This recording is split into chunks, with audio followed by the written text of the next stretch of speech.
धनबाद क्षेत्र से और एक लोहरदगा क्षेत्र से, मैं पेपर में पढ़ा हूँ परसों के पेपर में, कि तीनों जगह से हमारी एक एक बहनें गायब हुई लव जिहाद के चक्कर में फंसा करके, और तीनों का माध्यम एक था, अपना नाम बदल करके हिंदू युवा का नाम लगा करके फेसबुक और इंस्टाग्राम के माध्यम से उनसे संपर्क करते हैं, उनसे प्रेम रचाते हैं और उनको धोखा में रख करके उनको लेकर के भाग जाते हैं। जब लड़कियों को पता चलता है कि यह गैर हिंदू है तब उनका आंख खुलता है और वो त्राहिमाम करते हुए अपने घर लौटते हैं, लेकिन उनके घर के परिजन भी उनको स्वीकार करने से इनकार कर देते हैं और उस बच्ची का जीवन नष्ट हो जाता है। अंततः यह अगर कभी सुचारू रूप से चल गया, कुछ लोग तथाकथित ज्यादा पढ़े लिखे बुद्धिजीवी समाज के लोग अपने आप को जो समझते हैं वो अंत तक इस विषय को नहीं समझ पाते हैं, तो उनकी लाश 36 टुकड़ों में फ्रिज में मिलती है या फिर किसी नाले के नीचे फेंकी हुई मिलती है, किसी समुद्र या तालाब में फेंकी हुई मिलती है। तो वैसे लड़कियों को क्या अच्छा है? अब अब्दुल और इकबाल का चक्कर में पड़िएगा, जो जिहादी मानसिकता है, कभी ISIS से जुड़ा हुआ है, कोई पॉपुलर फ्रंट ऑफ इंडिया से जुड़ा हुआ है, कोई कैंपस फ्रंट ऑफ इंडिया से जुड़ा हुआ है,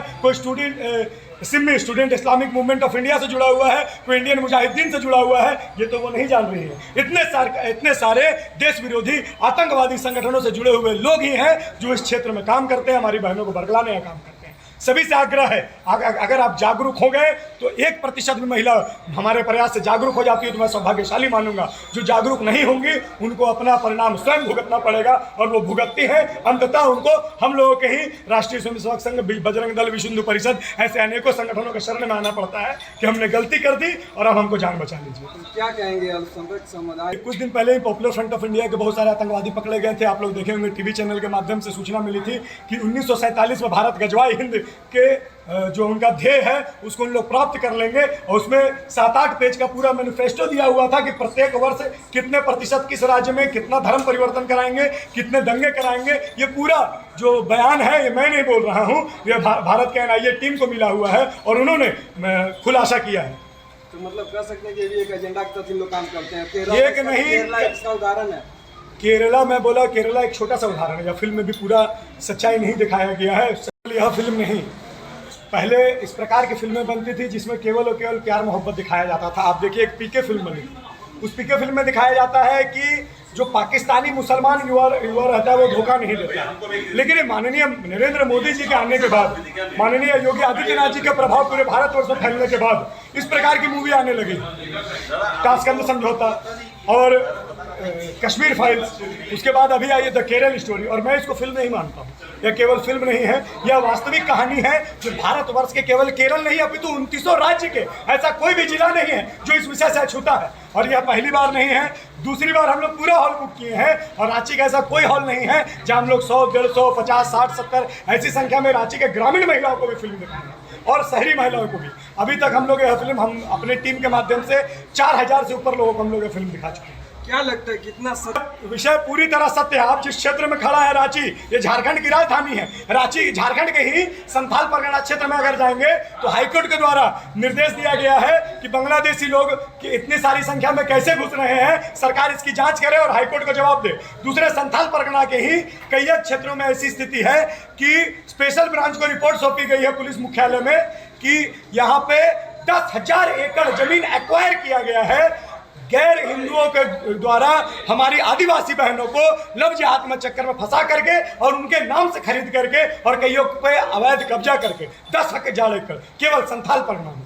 इस विषय पे आप माध्यम से देखिए, बैठे बैठे कुछ नहीं होता। आपको क्या लगता है इतने लोग यहाँ पर आए हैं वो बैठे बैठे आए हैं क्या? लोगों का आह्वान था, लोग स्वयं जागरूक हो रहे हैं। हजारों की संख्या में मुझसे संपर्क किए हमारी मातृशक्ति लोग, क्योंकि मैं सेवा के माध्यम से सेवा बस्तियों में जाता रहता हूँ। हर एक मोहल्ला में जो समस्या होती है मैं प्रयास करता हूँ जाकर के उनका साथ देने का। तो उन महिलाओं से मेरा स्नेह है, मुझे ममत्व है, मुझे बेटा और भाई के रूप में मानती हैं। उनका आह्वान था कि मैं हम लोग ये फिल्म देखना चाहते हैं तो हम लोग उनको ला करके फिल्म दिखाएं, क्योंकि इसी पे केवल ये नहीं, राष्ट्र के समर्थन में, राष्ट्र को सशक्त करने के लिए, अपनी मातृभूमि के लिए जिस भी सेक्टर में काम करना पड़ता है मैं कोई भी मौका छोड़ता नहीं हूं, मैं प्रयासरत रहता हूं इसको लेकर। पश्चिम बंगाल में फिर ओपन तो हुआ ना, सुप्रीम कोर्ट भी यह माना ना कि नहीं यह वास्तविक कहानी है। जब 29 राज्य में से 24 से ऊपर राज्य में फिल्म चल रही है तो 1-2 राज्य में बैन क्यों होगा? और सुप्रीम कोर्ट के गाइडलाइन के अनुसार उनको बताया गया कि इसमें भी जो रिस्ट्रिक्शन है उसको हटाना चाहिए। लड़कियों को क्या कहेंगे? मातृशक्ति को मेरा एक ही आग्रह है और उनसे निवेदन है कि इस विषय की गंभीरता को समझें, क्योंकि मैं प्रत्यक्ष उदाहरण देता हूं केवल 3 दिन के अंदर का। 3 दिन के बाद उठाएंगे और दोहराएंगे,